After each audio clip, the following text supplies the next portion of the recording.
This cooking and nutrition portion brought to you by Save On Foods.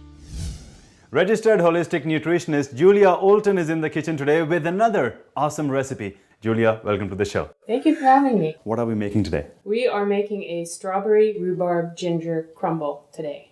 Strawberry rhubarb ginger crumble. So the first thing we're going to do is we're going to make the crumble. The crumble includes the oatmeal. So this goes in here? And we have brown sugar, and there's a cup of that. We have almond flour, but you could use regular all-purpose flour as well. That would work. And there's a cup of that. All right. And then we're going to put some cinnamon. Okay. And some of this lemon zest. Lemon zest. Yeah.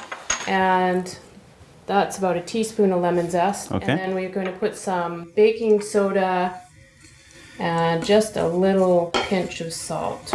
So we're going to stir all of this up. And we're going to add some butter that I melted on the stove. Okay. And that's going to be basically the ingredients of our crumble. Okay. The topping? The topping and the bottom. This also is pressed into the bottom. And then we're going to take half of this and press it into... So that becomes the bottom. This becomes the bottom. We just greased a pie plate, about a 9-inch pie plate. And what we're going to do is... Spread it across evenly. Spread it in on the bottom.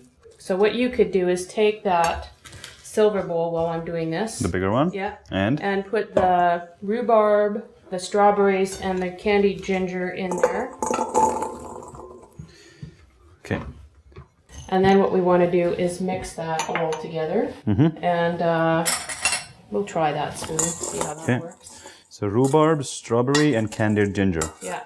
And we just mix that all up, and then we're going to take that mixture and sprinkle it in over top of this base. Okay. This has, we're going to put a maple syrup sort of sauce over this, so it'll thicken it, and then... Right, and to spread the flavors evenly across all the different fruits. You could put a bit more. Put more? This is all going to shrink quite a bit. Right. So I think more is better. What we need to do is cook the maple syrup sauce on the stove. So we're going to go back to the stove. Actually, you could put the all of it? Yes, 3/4 of a cup of maple syrup in there. So I pre-measured that. That's about half a teaspoon of ginger. And vanilla? And vanilla. And then we're going to heat this up. And when it's bubbling, we're going to add a little bit of cornstarch to thicken it a bit. Okay, right.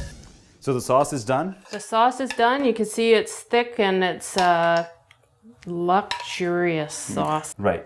Now we're going to top it off. We're going to top this off and just pour it over the fruit.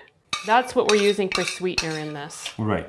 Plus the natural sweetness of the fruit. Yeah. In itself. So we put that on.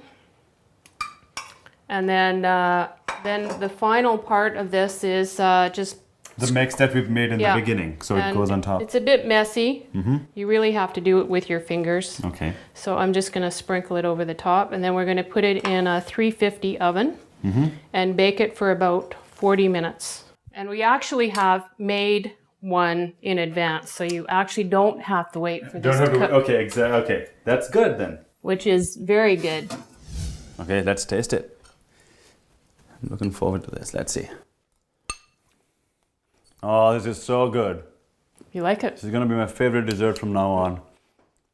The flavors are so good. The sweetness is perfect. And the rhubarb, the strawberries, the maple syrup, everything is so nice. I'm glad you enjoy it. Well, thank you for being on the show, and thank you for this recipe. Thank you for having me. I'm going to eat it all. Thanks.